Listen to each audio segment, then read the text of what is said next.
선지자 엘리야의 지상에서의 마지막 날을 본문에서 묘사하고 있습니다. 엘리야 선지자는 기원전 9세기경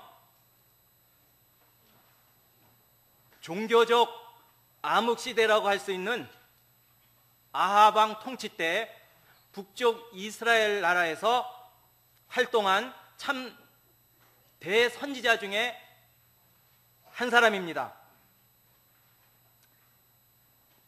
아합 왕이 아내 이세벨의 충동으로 하나님의 여호와 제단을 헐고 참 선지자들을 죽이고 바알과 아세라 우상신들을 이스라엘로 섬기게 해서 우상 종교를 만연시켰습니다. 그때 엘리야 한 줄기 생명의 빛입니다. 캄캄한 세상에 엘리야 선지자를 들어서 우상 종교를 타파하고 참 기독교 운동을 해나간 것입니다. 이 엘리야는 오늘 본문에 보면은 회오리 바람으로 하늘나라로 산채로 올라갔습니다. 아담의 7대손 에녹과 더불어서 죽음을 맛보지 않고 승천한 그러한 사람입니다. 이것은 장차 우리 모든 성도들이 주님 재림 때 신령한 부활의 몸을 입고 휴거되어서 공중에 재림하시는 주님을 영접해서 이제 영원히 살 것을 예표로 가르쳐 주는 것입니다. 오늘 본문에서 엘리야가 엘리사를 후계자로 세우는 것이 완전히 그 입증이 되고, 엘리사는 엘리야의 영감을 받아서 후계자로서의 사명을 감당할 수가 있었습니다. 여기 갑절의 영감을 구했고, 그 영감을 가지고 있어야 하나님 나라 일을 계승할 수 있었는데, 이 갑절의 영감에 대해서 오늘 본문 말씀 중심으로 세 가지 증거하고자 합니다. 갑절의 영감을 얻기 위해서 첫째는 끝까지 엘리야를 따라간 것입니다. 이제 엘리야가 회리바람으로 승천할 것을 임박한 그러한 상황 알고 있습니다. 그리고 제자들, 선지자 제자들, 생도들이나 엘리사도 어느 정도 알고 있었어요. 그런데 지금 둘이서 엘리야하고 엘리사가 길갈에 있는데 선생이 엘리사에게 말하는 거예요. 나를 여호와께서 베델로 보낸다. 너는 여기 있어라. 그랬더니 엘리사가 여호와의 사심, 선생의 사심을 가르쳐 맹세하는데 절대로 나는 선생님을 떠나지 않겠습니다. 그래서 베델로 같이 선생을 따라갔습니다. 근데 베델에 가니까 선지자의 제자들, 아마 요즘 같은 신학생들을 엘리야가 훈련시키고 양육했던 것 같습니다. 말하는 거예요. 또 만류해요. 선지자의 제자들이 당신의 선생 이제 머리 위로 곧 데려가 취해갈 건데 따라가야 소용없다고, 조용히 하라고, 나도 알고 있다고. 근데 엘리야가 이번에는 길갈에서 베델로 갔는데 그 다음에 여리고로 여호와가 보내니까 너는 여기 좀 머물러 있어라. 똑같이 결심하고 따라갑니다. 여리고까지 갔어요. 여리고에서 요단으로 나를 보내신다. 너는 여기 있어라 할 때 또 선지자의 만류도 또 있었습니다. 선지자들, 생도들. 그 여리고에서도 따라가야 소용없다 하지만 또 결심하고 요단까지 끝까지 엘리사는 선생 엘리야를 따라갔습니다. 여기 그 길갈에서 베델까지는 남동쪽으로 12km, 심리가 4km니까 30리인가요? 12km. 베델에서 이럴 것까지는 남동쪽으로 20km, 요단은 여리고에서 동쪽으로 8km를 더 가야 됩니다. 그런데 따라가는 데 있어서 많은 시험이 있었어요. 그렇지만은 다 극복하고 끝까지 선생을 붙여차 갔을 때 요단 강까지 이르게 되었고 영감의 역사에 참여할 수 있는 것입니다. 사실 여기 머물러라 엘리야가 말한 것은 금지 명령이 아니고 청유형입니다. 청유형이라는 것은 권면하는 거죠. 여기 있는 게 머무는 게 어때?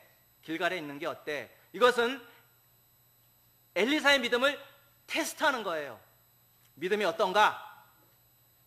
그것을 시험하는 것도 있고, 그 다음에 더 갈급증이 나게 해서 믿음을 굳게 하려는 그러한 목적으로 말한 겁니다. 오지 말라는 거 아닙니다.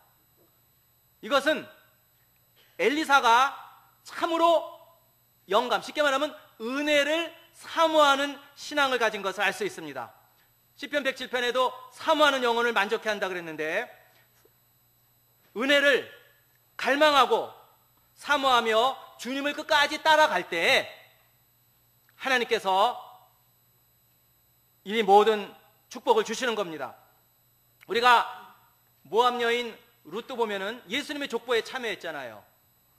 나오미가 다정이다 이렇게 실패하고 네 신 조상에게로 돌아가라 그랬지만 네 가족에게로, 그러나 룻기 1장 16절에 보면은 끝까지 따라갑니다. 어머니 떠나고 따르지 말라고 강요하지 말라고 마십시오.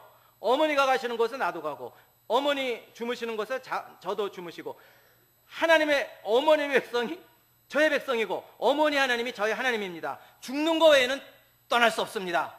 왜냐하면 어머니를 통해 하나님을 발견했어요. 여호와 하나님, 언약의 하나님, 하나님의 백성이 너무 좋기 때문에 그 신령한 거, 은혜, 주님, 이것을 진정으로 사모했기 때문에 끝까지 따라가서 예수님의 족보에 참여하게 됐습니다. 그 예수님 당시에도 그 복음서 보면은 마태복음 15장에 가나안 여인의 신앙하고 똑같은 겁니다. 이게 사실은 그 이방 여인인데, 수르보니게 여인, 딸이 악기가 들렸어요. 귀신, 흉악한 귀신. 예수님께 와가지고 고쳐달라 그랬더니 들은 채도 안 해요. 무시해요. 대답도 없어요. 또 가가지고 불쌍히 여겨달라 그랬더니 뭐라고 하냐면 이스라엘의 잃어버린 양에게만 보냄을 받았다, 상관없다는 거예요. 그랬더니 또 쫓아와서 무릎을 꿇고 주님께 이제 도와달라 그러니까 개 취급했어요. 개 취급. 자녀들의 빵을 취해서 개에게 주는 게 옳지 않다. 그랬더니 가나안 여인이 그렇게 무시를 당하고 들은 채 당하고 개 취급 받았어도 예수님을 붙들어야 사니까, 은혜를 받아야 살겠고 다른 방법이 없기 때문에 주인의 상에서 떨어지는 부스러기를 개도 먹습니다. 그때 예수님께서 여자야, 내 믿음이 크구나, 내가 원하는 데 될 것이다. 즉시에 그 여자의 딸이 나았다. 그 마태복음 15장에도 증언을 하고 있습니다.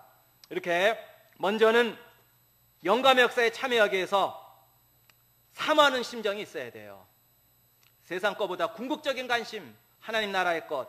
그래서 오늘은 우리는 주님을 따라가는 거죠. 오늘 본문에도 7절에 보니까는 요단강가에 두 사람이 선거를 봤어요. 엘리야하고 엘리사가. 선지자 한 50명이, 선지자 제자들 50명이 바라보니까 8절에 보니까 엘리야가 자기 겉옷을 들고 둘둘 말아 물을 내리치자 물이 양쪽으로 갈라져 그들 둘이 함께 마른 땅으로 건너갔다 그랬습니다. 능력 역사가 나타났잖아요.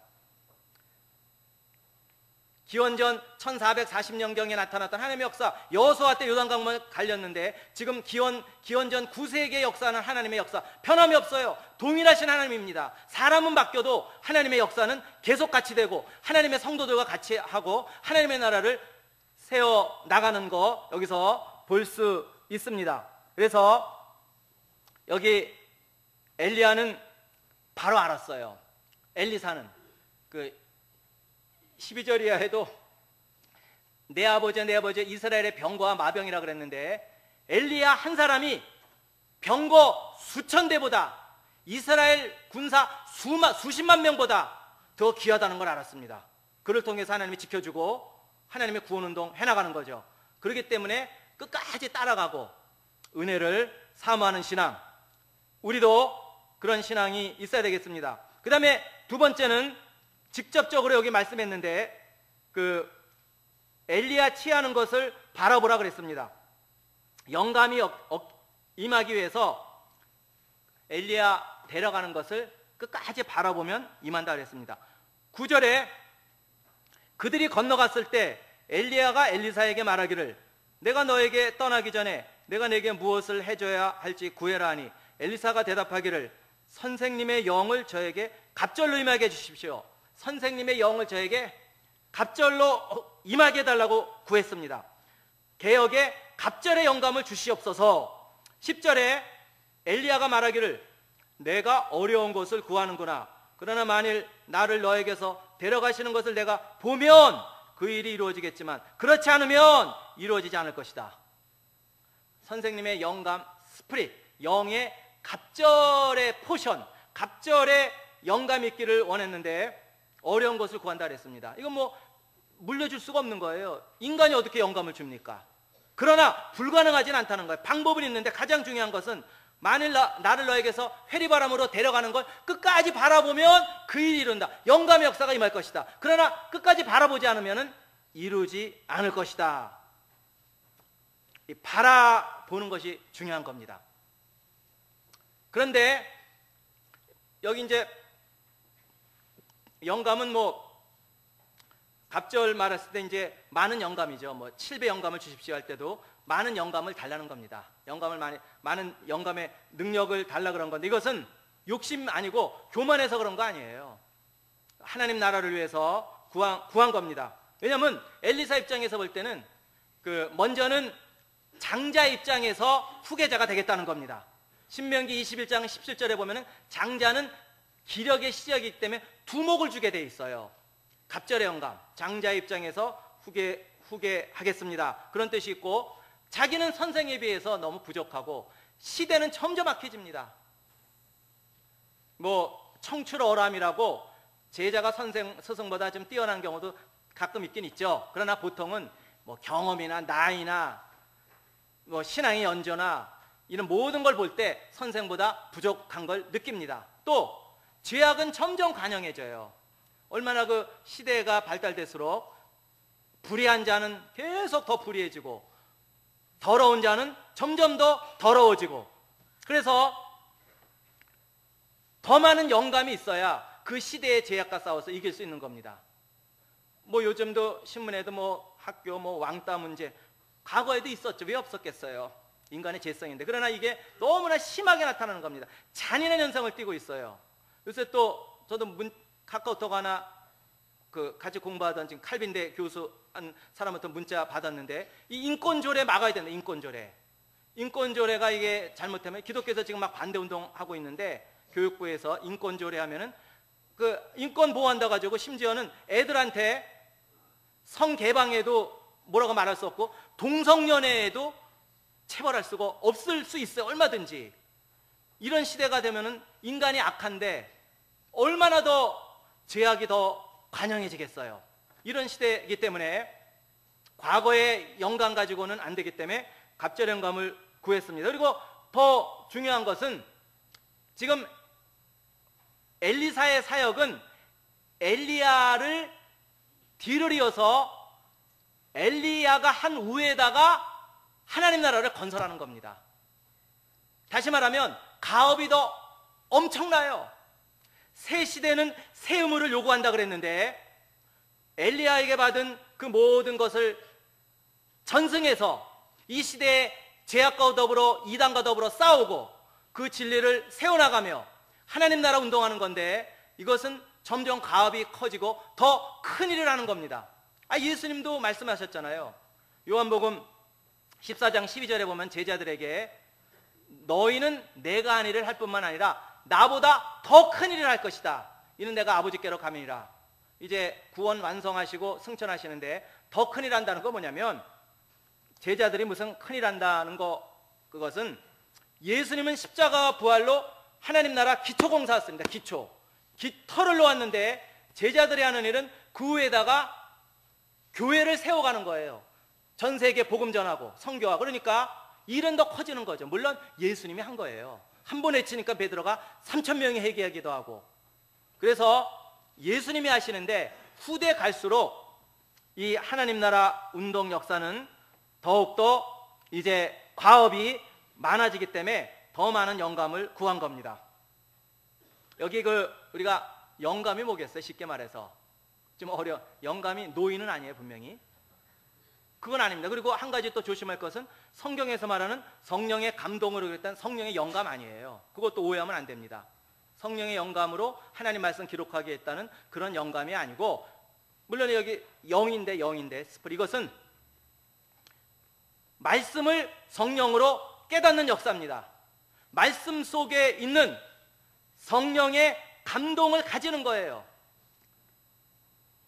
이 말씀과 성령은 언제나 같이 가야 돼요. 이혼시키는 자 저주를 받을지어다, 그렇게 말하는 사람도 있는데, 말씀을 떠나서 성령의 감동 받고 무슨 찬양을 통해서 말씀을 제하고 받는 거는 탈선해요. 신비주의로 됩니다. 왜냐하면 성령과 말씀은 동사사역인데, 성령은 말씀을 매개로 해서 역사합니다. 말씀이 우리를 살리는데 성령이 역사가 있어야지 살립니다. 심령이 움직여질 수 있어요.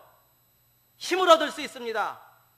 또 하나님이 주시는 능력으로 새로워질 수 있습니다. 그래서 말씀 속에 있는 성령의 감동, 성령의 역사, 쉽게 말하면 말씀의 권능을 받는 거고, 말씀의 부흥, 말씀의 깨달음, 또 동시에 같이 가니까 성령의 권능, 성령의 역사, 언제나 같은 겁니다. 말씀의 역사, 성령의 역사, 이것을 갑절이나 달라는 거죠. 이것은 엘리야가 열왕기상 19장에서 세미하는 성 들은 거랑 똑같은 거예요. 바람, 불, 지진은 또 막 큰 거 다 지나갔어요.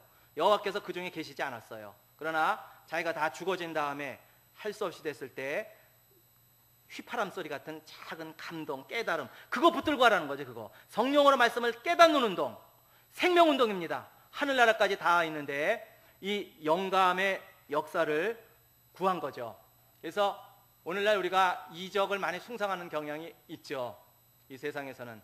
그러나 이 죽은 자가 살아난다, 이적을 늘 추구하는 거 있는데, 그것은 성경적인 영성이라고 볼 수 없습니다.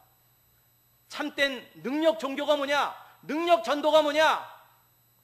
파워, 능력으로 하는 하나님의 역사가 뭐냐? 이거는 말씀을 통해서 이루어지는 성령의 역사, 언제나 같이 가는 성령과 말씀의 역사로 할 때 참된 심령의 부흥이 일어나면 그 다음에 모든 것이 이루어지는 겁니다. 그래서 이 영감을 우리가 받아야 되는데, 오늘날 우리들도 여기 나온 대로 받으려면 가장 중요한 것은, 어렵지만은 만일 10절에 나를 너에게서 데려가시는 것을 내가 보면 그 일이 이루어지겠지만, 끝까지 바라보라는 건데, 이것은 쉽게 말하면 영감을 보면 앙망하면서 바라보는데, 바라보라는 말씀을 순종하라는 뜻이에요. 말씀을 끝까지 어려운 가운데서도 순종해야 영권이 만들어져요. 순종 안 하면 소용없어요. 바라보라는 말씀을 끝까지 순종하라는 거죠. 그러기 위해서는 먼저 말씀을 많이 받아야 돼요. 말씀을 알아야 성령이 역사할 게 아닙니까? 말씀을 많이 배우고 그 받은 말씀대로 순종해야 돼요. 순종. 그 말씀대로 순종해 가면은 고난 속에서 말씀 속에 있는 영감이 조금 역사가 이루어집니다. 그래서 연조가 필요해요. 물론 처음 믿는 사람도 빨리 말씀을 사모해가지고 더 빨리 은혜를 받을 수도 있습니다. 그런데 이거는 단실리 되는 것이 아니고, 많은 말씀 배우고 여러 가지 고난 가운데서 말씀대로 따라가고, 그러다 보면은 자기도 모르는 사이에 영감의 사람으로 조금씩 변화가 되는 겁니다. 그래서 그 예수님 당시에도 가룟 유다 대신에 사도를 세울 때 어떤 조건이에요? 능력 많은 사람, 큰 말 잘하는 사람, 그거 아닙니다. 세례요한 때부터 지금까지 예수님이 우리 가운데 출입할 때 항상 같이 다니던 사람 중에서 한 사람 택해서 부활의 증인이 되어야 한다. 사도행전 1장 21절인데 말씀 많이 배웠어요. 같이 따라다니면서 거기에서 연단을 받으면서 말씀 순종하면서 그 사람 가운데서 한 사람을 택해서 부활의 증인되는 데에서 마띠아가 뽑힌 걸 볼 수 있습니다. 그래서 무엇보다 필요한 것은 우리가 고난 가운데서도 중단하지 말고, 도중에 포기하지 말고 변함없는 신앙으로 너무 들쑥날쑥하지 말고 하나님의 말씀이면, 하나님의 뜻이면 그냥 따라가는 겁니다. 끝까지 바라보라는 말씀 순종하는 것처럼. 그럴 때 참고 견디면서 어려움을 통과할 때 성령의 권능이 입혀집니다. 사실 지금 이 바라보는 게 이게 어려운 거 구한다는데 쉬운 거 아닙니다. 영광 구하는 게 어려운데, 왜냐하면 지금 여기 11절에 보면은 계속해서 두 사람이 걸어가는데 불병거와 불말이 나타나서 그들을 둘러싸고 갈라놓으면서 회리바람이 불어가지고 엘리야를 하늘로 올라가게 하는데, 요단 들판에서 회리바람 가운데 끝까지 취하는 거 바라본다는 것은 이건 얼마나 힘이 들겠습니까? 오늘 같으면 토네이도 같은 건데, 미시피 같은데 제가 있을 때 토네이도 한번 하면 뭐 집 다 날아가고 많은 사람 죽기도 하고 뭐 애들도 뭐 수업 못 합니다. 토네이도 한번 불면은. 그러면은 회리바람 가운데 여기서 이제 겉옷을 취해야 되는데, 요단 들판이 무슨 평평합니까? 구덩이도 있고 뭐 나무도 있고 가시도 있고 뭐 형편없죠. 그런 가운데서도 상관하면 안 돼. 아무리 고난 뭐 이런 거 있어도 끝까지 참고 견디면서 거기에서 믿음 지키면서 충성하면서 끝까지 말씀 따라가는 겁니다. 그럴 때 실제로 여기서 신앙인격이 자라나서 영권이 있는 사람이 되는 것을 알 수 있습니다. 그래서 이 순종이 중요해요. 순종. 고난 가운데, 시험 가운데서 끝까지 순종하는 것이 핵심입니다. 우리도 인생 돌아보면 그래서 하나님이 많이 이렇게 고난도 주시는 것 같아요. 파란만장한 생애라고 보통 우리 다 고백할 수 있을 것 같아요. 험한 세월을 보낸 나이다. 야곱과 같은 고백이 우리의 고백일 겁니다. 왜냐하면 거기에서 영권 좀 입혀주려는 거죠. 여러 가지 다양한 환경을 실패도 하지만 믿음으로 통과할 때 거기에서 이제 참된 그 능력의 사람으로 만들어지는 것을 알 수 있습니다. 그러니까 우리가 불신자들하고 차이는 뭐예요? 예수 믿는다고 해서 뭐 잘 살고 대학 턱턱 붙고 그거 아니에요. 예수 믿는다고 해서 그렇게 되는 거 아니죠. 안 믿는 사람이 알아주지도 않아요. 오히려. 그런데 그 가운데서 하나님 말씀 붙들고 따라가면은 보배가 만들어져요. 보배. 말씀에 보는 눈이 열리고 하나님과의 관계가 깊어지고 거기서 보배 덩어리, 참된 말씀에 부흥이 일어나면 이거 큰 거예요. 이게 엄청난 겁니다. 엄청난 보화입니다.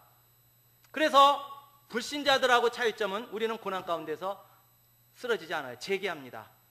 하나님이 함께 하시고 그 가운데서 하나님이 주시는 더 좋은 것을 받을 수 있습니다. 그게 섭리의 신비죠. 섭리의 신비. 그래서 우리가 낭망하지 말고 그 가운데서 주님만 끝까지 의뢰하면서 이제 말씀대로만 하면 하나님이 주시고자 하시는 그 모든 은혜 다 주실 겁니다. 우리가 그 섭리의 신비 지은 찬송가가 윌리엄 카우퍼인데, 윌리엄 카우퍼가 통일 찬송가를 했어요. 80장. 그런데 이 사람이 물론 샘물과 같은 보혈은 입만에 필요하다. 통일 찬송가 190장도 그렇고 저 도적 같은 이 몸도 제 씻기 원하네. 샘솟았다는 피곤새 항상 있다라고 참 얼마나 그 좋은 찬송가 많이 지은 분이 윌리엄 카우퍼. 그런데 영국 사람인데 이분이 사실은 처음부터 그런 게 아니고 엄청난 고난 겪었습니다. 갑자기 영국에서 그래도 알려진 변호사가 됐는데 그 업무 이런 거에서 하다가 쓰러져 가지고 그 다음부터 예수 믿기 전입니다. 정신착란증에 걸려요. 정신질환해 가지고 이제는 자살을 시도합니다. 인생이 너무나 고통스러우니까 살 가치가 없다. 그래서 마부 지나가는 거 불러다가 테임즈 강가로 갑시다. 강에 빠져 죽으려고. 마부가 보니까 이 청년이 이상해. 32살 난 청년일 때였는데, 그래서 뛰어내리는 걸 잡아가지고 구해내면서 청년이요, 젊은데 이러지 말라고. 이러면 안 된다고. 앞으로 살 길이 많은데. 카우퍼가 집에 돌아와가지고 음독 자살을 시도하는데 마침 이웃집 사람이 우연히 지나가던 걸 또 보내요. 그래서 해독제 먹고 살려요. 그래서 포기할 수 없지, 자살을. 그래서 세 번째는 어떻게 했어요? 면도날로 팔에 동맥을 끊으려고 그랬는데 면도날이 또 부러지네요. 마지막 이제는 목을 달았어요. 목을 맸습니다. 이웃집 사람이 또 지나가다 봐서 빨리 끌어내가지고 병원으로 데려가서 살렸습니다. 그때 카우퍼가 죽는 것도 마음대로 안 되는구나, 그렇게 되는 거죠. 그러면서도 정신질환으로 많은 고난 겪었는데, 그때 기독교인을 통해서 복음을 접하게 되고 예수님을 영접합니다. 가장 많은 도움 준 사람이 나 같은 죄인 살리신 어메이징 그레이스진 잔 누턴이 같은 시대 사람인데 많이 격려해 줬어요. 그래서 예수를 믿고 완전히 변화가 됐습니다. 완전히 변화돼서 찬송가, 주옥 같은 찬송가 졌는데 전 세계적으로 많이 불리는 찬송가만 67개예요.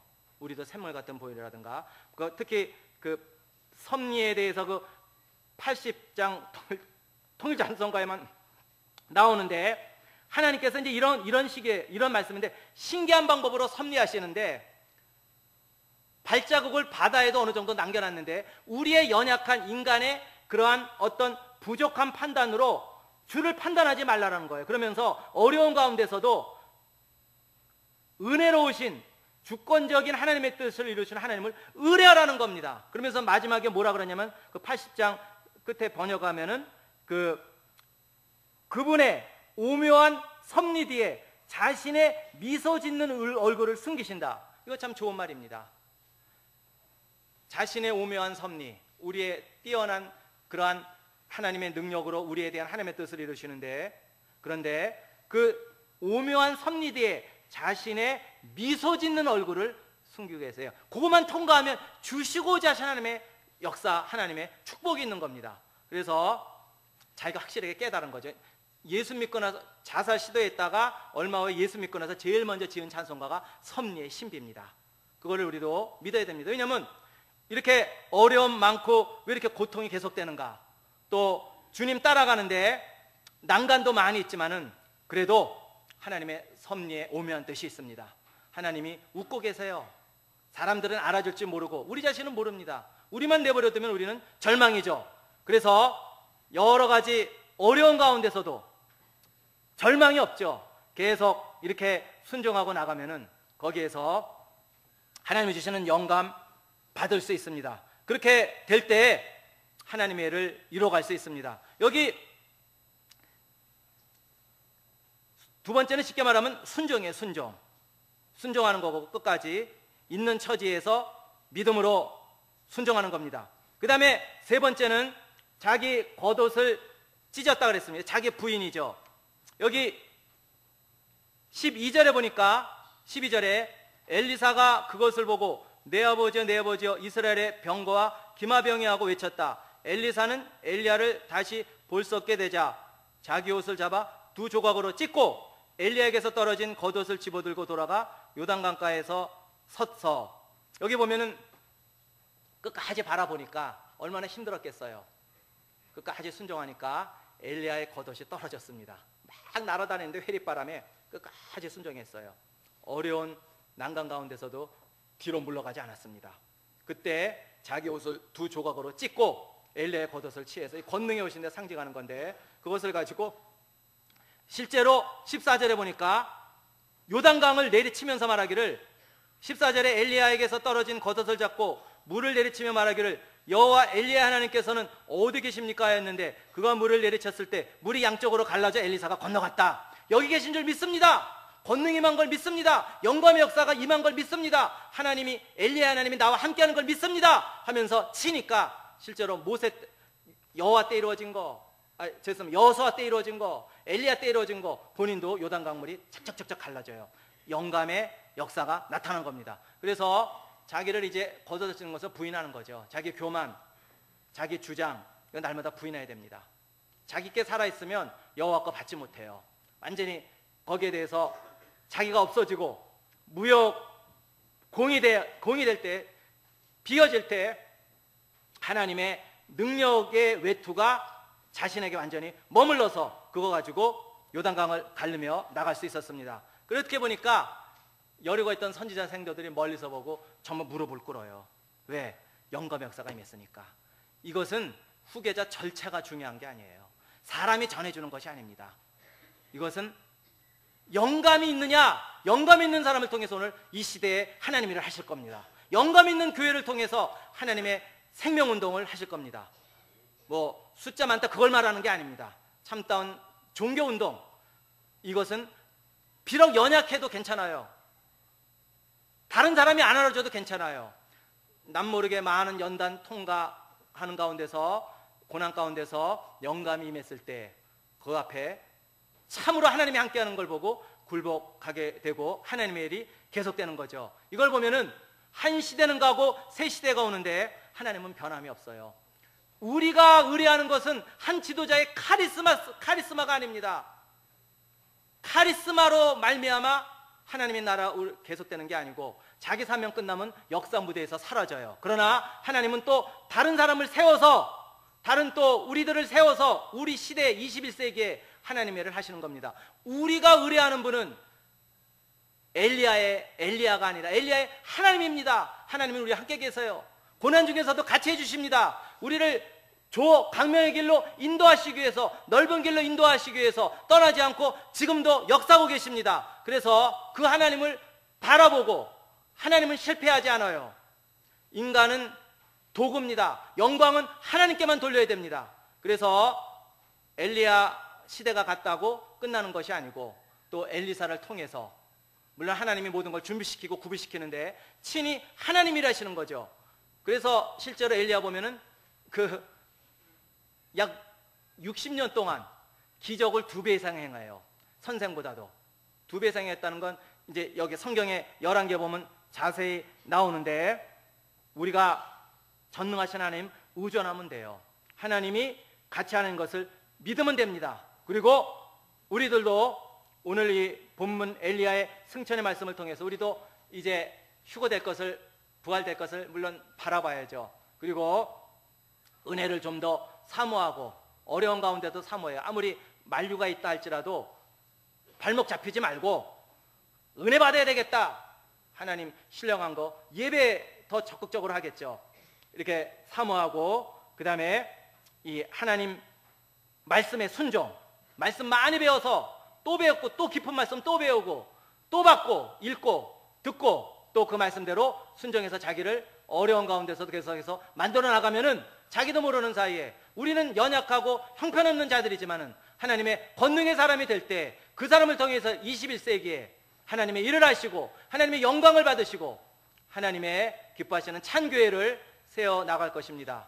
이러한 은총이 우리 모두에게 함께 하시기를 바라겠습니다. 기도하시겠습니다.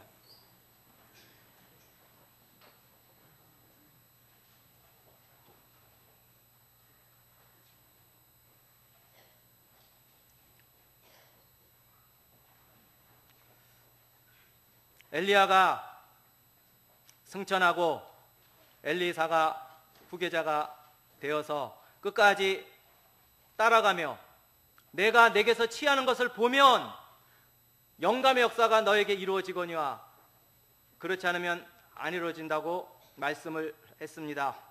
저희들도 여러 가지 고난 가운데서 하나님만 의뢰하고 살아계신 하나님, 전능하신 하나님, 변함없는 하나님의 섭리를 바라보면서 거기에서 끝까지 순종해서 좀 더 만들어져서 이 시대에 하나님 나라 운동의 진리와 영감의 역사로 쓰임받는 저희들로 삼아주시고 저희 교회를 통해서 하시고자 하시는 뜻을 다 이루어 주시옵소서. 모든 것을 주님께서 성도들의 삶, 연약함, 어려움 다 주관해 주시고 믿음으로 승리하게 해주시고 광명한 세계로 인도해 주시옵소서. 예수님의 이름으로 기도드리옵나이다. 아멘.